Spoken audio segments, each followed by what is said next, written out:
dan ngerti Islam.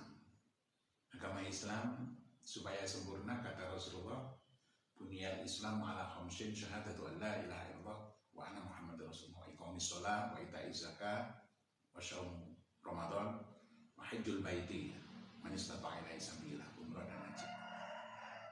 Islam, kita mendapatkan hidayah Islam, akhirnya kita masuk Islam, dan Islam itu supaya sempurna ada rukunnya. Pertama bersyahadah, iman dulu. Mudah-mudahan kita masuk orang beriman. Kita sudah beriman.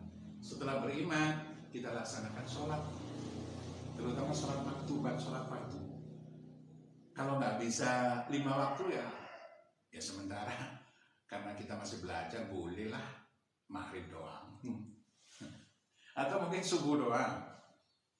Ya kalau bisa sih sempurnanya 5, dan kalau bisa ya tidak hanya sholat fardu saja. Ada sholat sunnah, rawatib, qobliyah, ba'diyah itu. Nah, itu sholat yang kedua. Yang ketiga, zakat, mengeluarkan sedekah, infak, sedekah. Kemampuan kita bersedekah. Kemampuan kita berapa? Sesuai dengan kemampuan kita. Nggak boleh maksain diri. Mau sedekah ngutang-ngutang dulu, nggak boleh. Adanya ini, kemampuan kita ini, ikhlas ini, sedekah. Setiap hari kita sedekah. Nah, kemana saja, di mana saja kita bisa bersedekah. Dan tidak mesti dengan uang sedekah itu. Dengan amal perbuatan yang baik, amal soleh, bersedekah. Dengan ucapan, zikir, doa, itu juga sedekah. Nah, kita orang Islam yang mendapatkan hidayah, sedekah. Yang keempat, wasaumu fi syahri Ramadan, puasa di bulan Ramadan. Kalau kita nunggu Ramadan kelamaan, takut keburu mati, boleh kita sholat puasa Senin, Kamis, puasa Daud atau puasa Nazar, puasa. Ini orang-orang yang diberikan nikmat itu rajin puasa. Yang kelima, wa hajjul baiti man istata'a ilaihi sabila, pergi ibadah haji bagi yang mampu. Mampu ini harus diupayakan, diusahakan. Nah, pergi haji apalagi sekarang waiting listnya begitu lama. Gak bisa haji dulu ya umrah dulu lah untuk menyempurnakan keislaman kita. Orang yang diberikan nikmat oleh Allah, diberikan hidayatul-din, hidayah Islam, kemudian mengamalkan paling tidak rukun Islam.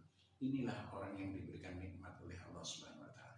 Orang yang diberikan nikmat oleh Allah Subhanahu wa taala itu intinya akan disejahterakan, dibahagiakan, diselamatkan, diberkahi dunia, terutama dimuliakan, dirahmati yang besar di akhirat nanti, mulai dari kematian kita. Alhamdulillah.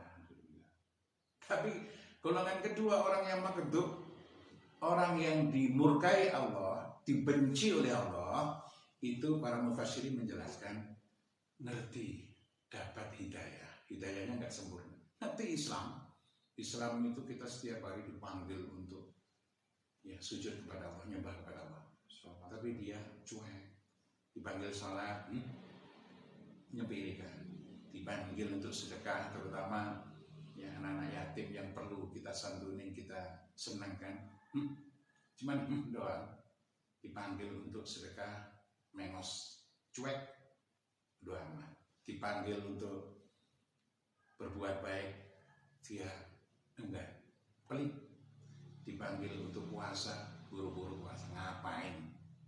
Dipanggil untuk pergi haji umroh, tambah enggak mau dan sebagainya. Ini orang yang tahu pentingnya hidayah, pentingnya Islam, pentingnya mendekat kehadirat Allah, pentingnya beriman, tapi dia enggak mau melaksanakan. Allah benci, Allah murka terhadap orang. Kemudian yang ketiga, golongan orang yang zalim, orang yang sesat, orang yang nggak ngerti, nggak mau tahu cari pengertian, nggak ngerti, nggak mau nyari pengertian, sesat, bahkan disesatkan oleh Allah. Ini rugi dunia, rugi akhirat. Silakan kita, kalau saat ini kita termasuk orang yang zalim, cepatlah kita berupaya biar nggak menjadi orang zalim terus-terusan. Kalau saat ini kita termasuk golongan orang yang maghdub, orang yang dibenci oleh Allah, ayo sadar kita. Bentar lagi kita berupaya semaksimal mungkin bagaimana menjadi orang yang diberikan nikmat oleh Allah. Sehingga andai kata kita mati dimanapun saatnya, kapanpun kita akan mati husnul khotimah, mati yang mendapatkan rahmah yang besar dari Allah Subhanahu wa taala. Ini. Jadi surat Al-Fatihah itu mengandung 3 pengertian, ada 3 golongan manusia, golongan orang yang diberikan nikmat, golongan orang yang dimurkai, dibenci oleh Allah, dan golongan orang yang sesat, orang yang zalim. Naudzubillah. Kalau saat ini kita orang zalim, cepat berupaya untuk menjadi orang yang diberi nikmat. Kalau kita saat ini orang yang dimurkai oleh Allah, cepat taubat supaya kita menjadi orang yang diberikan nikmat oleh Allah. Mudah-mudahan dengan tambahnya usia kita, dengan tahun berganti tahun ini, semakin sempurna iman kita, semakin sempurna takwa kita ke hadirat Allah Subhanahu wa taala. Ya, sedikit mudah-mudahan jadi ilmu yang manfaat. Assalamualaikum warahmatullahi wabarakatuh. Terima kasih Pak Ustadz.